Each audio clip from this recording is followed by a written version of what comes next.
And we'll be there for you. Welcome to the first edition of Film and Other F Words. I am Zach Lyons, and I am an idiot because I am not sure what the 3 technique is. To help me figure that out, we have Mike Herndon of Music City Miracles at Mike Miracles on Twitter. How are you doing tonight? I'm doing good. Did you like that theme song? I love the theme song, actually. It made me feel like I was in like a 90s boy band. I can't wait to see.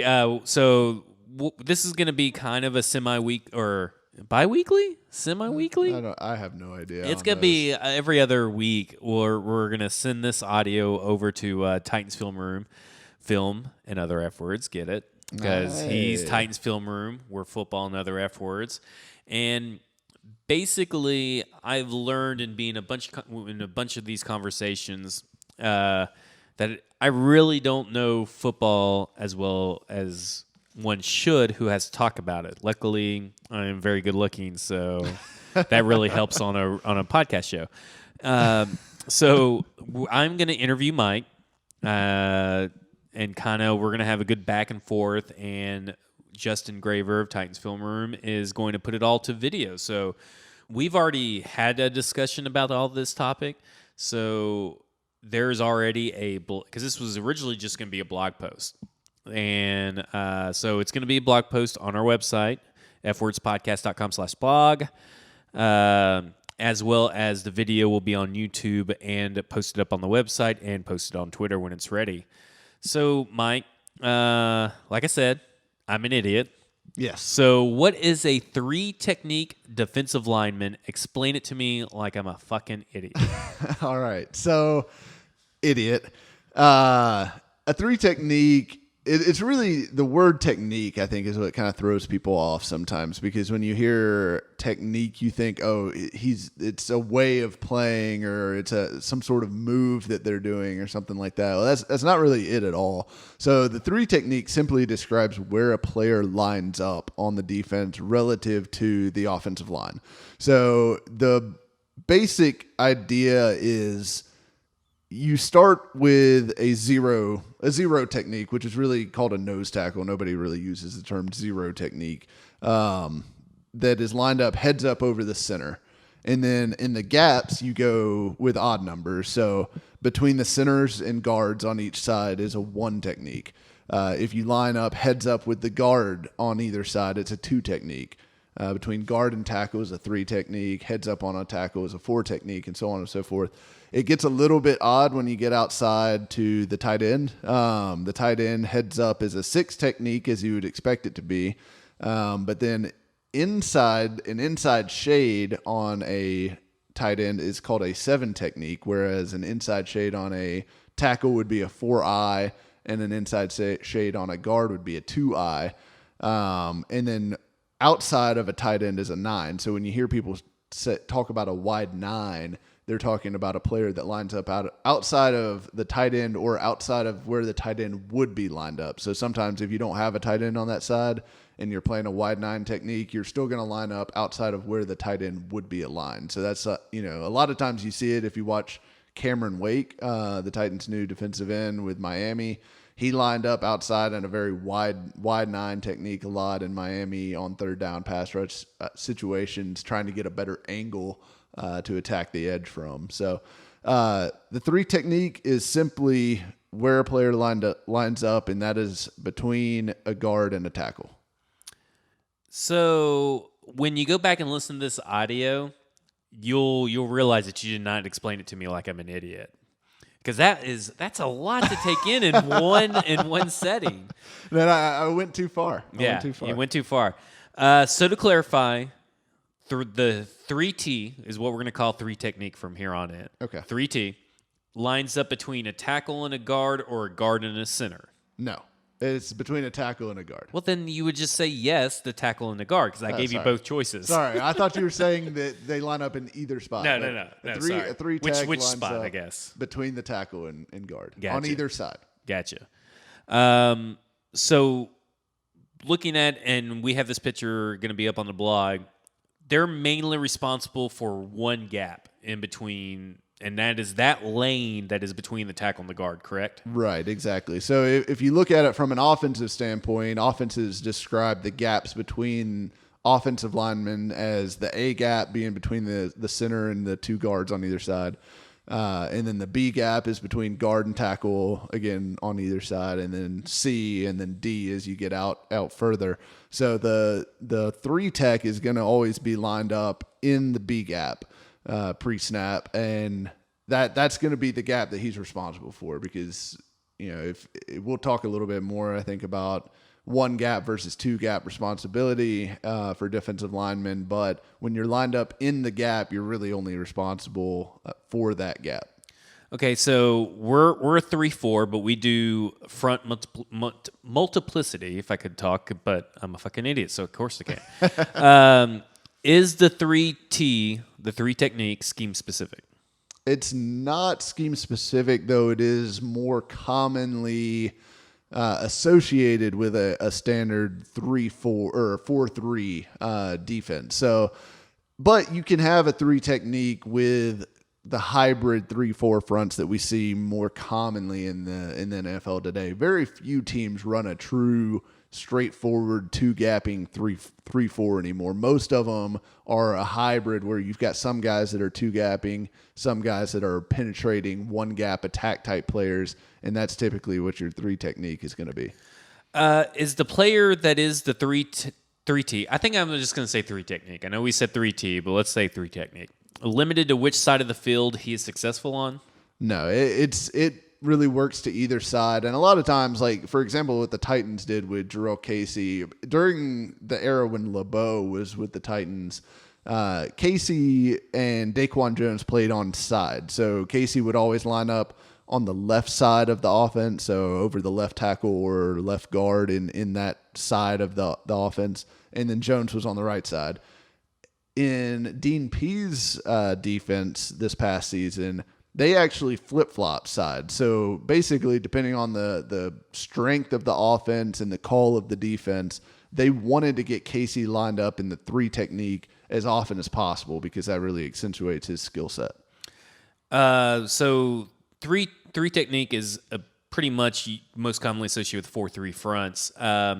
Who is a 3 technique player that someone could go watch to see, okay, this is the perfect 4-3 technique player? So my favorite current guy going in that scheme is Geno Atkins. And Gerald McCoy is another guy that I think very highly of that's in that role. But Geno Atkins is kind of your prototypical 3 technique defensive tackle. He's a quick guy. He's a penetrator. He's able to cause a lot of havoc on the inside of that defense just by shooting gaps and beating offensive linemen to the point. So hypothetically, because what brought this idea of this whole series was a conversation that we had in a big group chat about Gerald McCoy becoming a Titan, because I think you said something about him being another 3 technique, and then Superhorn had said something, well, that doesn't really matter, or a couple of people said it doesn't really matter in today's thing. Was that he's only played in a 4-3 at Tampa. He's never played anything else. Was he Tampa Bay's primary 3 technique? He was, yeah. Okay. And that's the role he's played ever since. I think his rookie year they moved him around a little bit, but he is stuck in the 3 technique really there ever since. So he's spent the vast majority of his career playing that role. So hypothetically, if we sign or trade for him and he comes to our sort of hybrid 3-4, what issues, if any, do you think would arise from having 2-3 techniques? It's not really necessarily an issue. Both players can play other techniques. So both Casey and McCoy could play, a 4 technique or a 5 technique, which are the common techniques that you would use opposite a 3 technique in the Titans defense. But I would say asking them to play in those roles won't, I guess, accentuate their pass rush ability and their ability to penetrate quite as much as playing in the 3 tech would. Now, they might be able to rotate in and out, and of course you would have the benefit of, you never have to have a point in the game where you don't have one of those guys on the field in a 3 technique, which would be a benefit. You could certainly make it work, and it's a, kind of a a blessing to have that kind of problem. It's certainly a first world problem, but it would create a situation where one of those guys is not really going to be fully maximized, I guess is what I would say.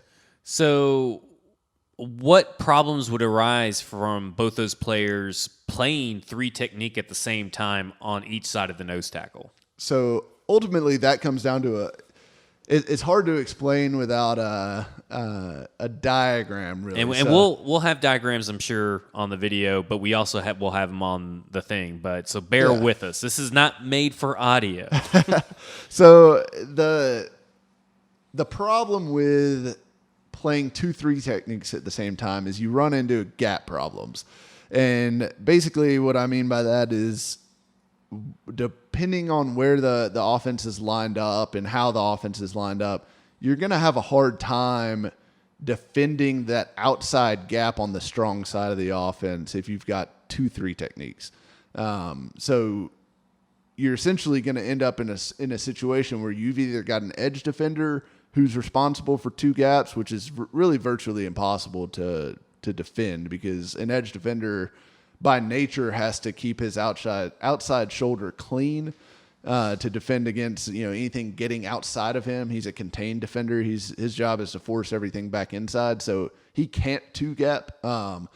So you're really either relying on a backside linebacker to be able to get over and cover a gap, or hoping that maybe you can get a fill-in safety coming up. But really, if your safety is responsible for a gap, that's not a sound front defensively.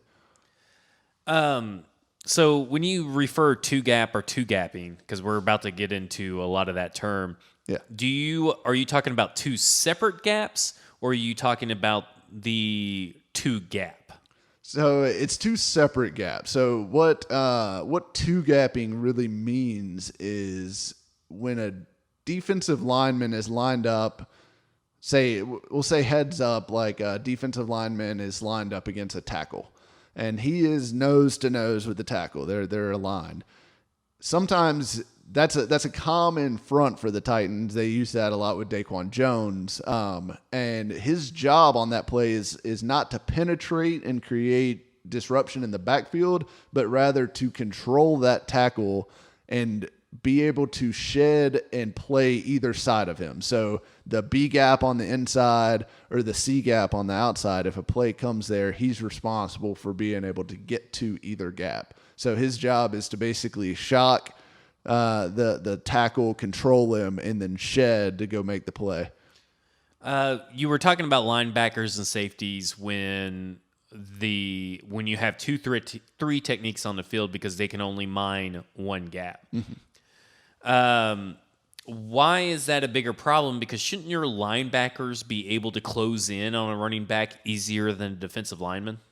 So your linebackers certainly are going to help in the running game, but ultimately you want your linebackers as much as possible to be able to flow to the point of attack and make tackles rather than being concerned with, certainly you aren't going to ask a linebacker to 2-gap.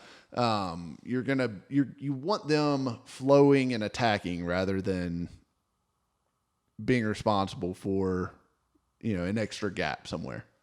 So let's talk about the draft. It's right around the corner. When you see scouts or analysts say that an interior defensive line prospect is better suited for a 3 technique, does that mean that as a fan of a team running a 3-4 that the chances become slimmer that he is a viable option if you already have a good 3 technique? I'd say that's true to some degree. That if you've already got a guy that's a good penetrator, and it's a very specific skill set, really, because you're looking at a 3 technique. You're looking for a guy that's disruptive. He's quick. He's able to knife in and create penetration and disruption. Whereas if you're looking for a 2-gap defender, you're looking for a stout player who's able to control and shock and shed. So, you've got guys like in this draft, for example, that I think could be a little bit of both. And guys like Jerry Tillery, Charles Amenahu, Anthony Nelson, kind of longer players that are stout enough to hold up at the point of attack in a 2-gap kind of role, but could also add some pass rush juice on third downs in a four-man front. So for the Titans in this instance, we have a great three technique in Casey. We've kind of talked about this on the last podcast. We've lacked a proper nose tackle for a while since switching to the 3-4, and Daquan has been an average at best, and I think I'm getting this right, a 5 technique.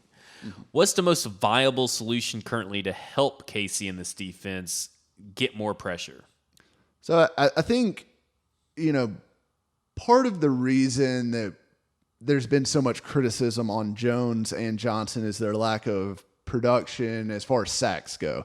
And to be clear, what they've been asked to do and the roles that they've been playing on the Titans during their time, both of their times here, is not a production-oriented role. That is a role that is responsible for allowing linebackers to make plays. So their job is to keep their gaps clean, basically keep responsibility of their gaps, and then allow and control the offensive linemen so that they can't climb up to that next level and start picking off Jayon Brown and Rashaan Evans and Wesley Woodyard. So I would say that while Jones and Johnson certainly aren't star players by any means, they probably deserve a little bit more credit or leeway from the fan base than they've gotten so far, because they're performing the role that they're being asked to do. It's just that role isn't exactly a spectacular role to fill.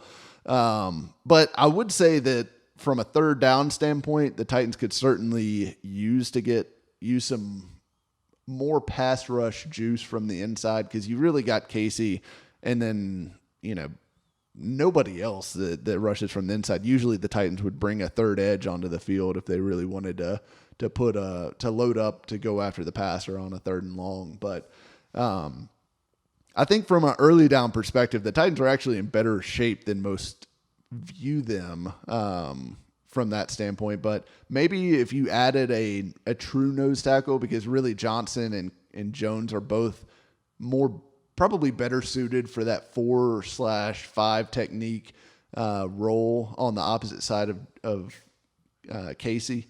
Whereas a true nose tackle like a Dexter Lawrence or even like a Dalen Mack later in the draft could help free those guys up to play that role and also give some good interior push on pass rush downs that could help the edge rushers and Casey get home easier.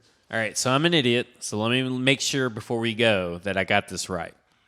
A 3-technique defensive lineman is a pass-rushing defensive lineman that lines up between the guard and the tackle, who has only his gap responsibility for running plays, and his main goal in passing situations is to get to the quarterback.